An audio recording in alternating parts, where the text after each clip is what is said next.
Oi, gente, tudo bem? Meu nome é Márcia Godoy, eu sou nutricionista e nós vamos falar hoje um pouquinho sobre a alimentação do idoso e proteínas, né? O que a proteína, que é um macronutriente de reconstrução, tem a ver com os idosos e como ela é importante nessa faixa etária aí da vida. Uma das coisas com relação ao idoso, né? Primeiro é a perda palativa, então o idoso ele tem uma sensibilidade menor com relação a sentir sabores.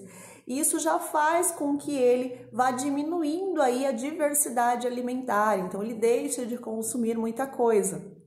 É comum, por exemplo, dentro do consultório, pegar os idosos que se alimentam apenas aí à base de biscoitos e chás em principais refeições, como o jantar, ou somente à base de sopas de vegetais, né, deixando aí em deficiência esse principal macronutriente, né, que é a proteína. E por que a proteína ela é tão importante nessa faixa etária da vida?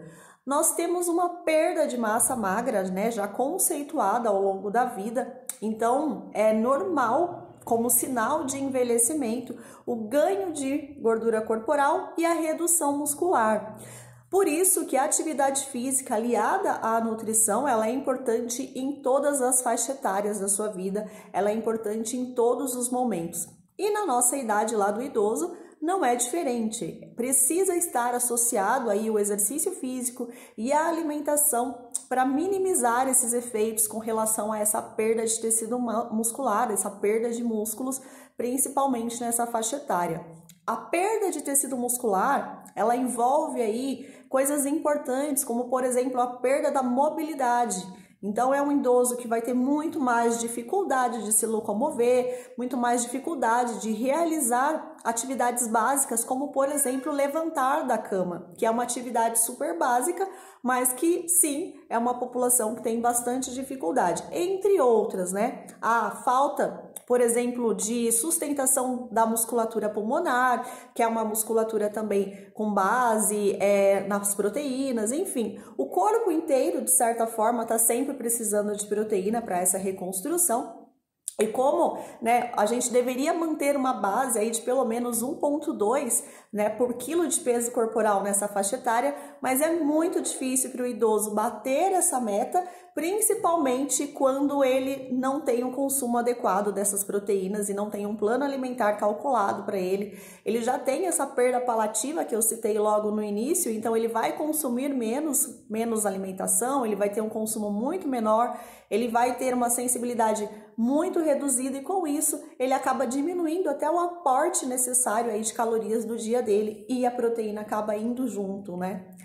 Então é importante prestar atenção aí com relação aos idosos, envolver os idosos aí no consumo da proteína de origem de alto valor biológico, que é de origem animal. Então, por exemplo, as carnes brancas ou vermelhas, o iogurte, o leite, os queijos. O iogurte, hoje a gente já encontra no mercado leites, por exemplo, e iogurtes com bases proteicas maiores, recomendado para essa população. E uma outra coisa que eu acho assim extremamente necessário em alguns momentos utilizar é o tipo de suplementação adequada para a faixa etária de idade.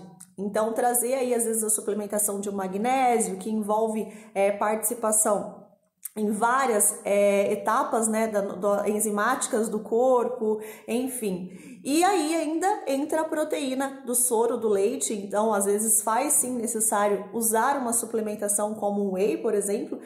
Muitas pessoas pensam que o whey é uma suplementação voltada somente para a suplementação esportiva, mas num caso como esse, ele é super bem-vindo exatamente por preservar essa massa magra, né? A creatina também foi um suplemento que por muito tempo ficou só envolvido aí com relação às atividades esportivas, e hoje a gente já tem dentro da literatura várias denominações que levam para a suplementação de creatina também para o idoso, para que a gente tenha a preservação da força muscular. Então é bem interessante, acho que existem estratégias para a gente trabalhar e lembrar esse idoso, né, de que ele tem que ter aí em todas as refeições, no café da manhã, no almoço e no jantar, e se possível nos lanches intermediários, o consumo de proteína para que ele tenha essa massa magra preservada e ele consiga manter o mínimo aí de atividade, de mobilidade e que a proteína está envolvida.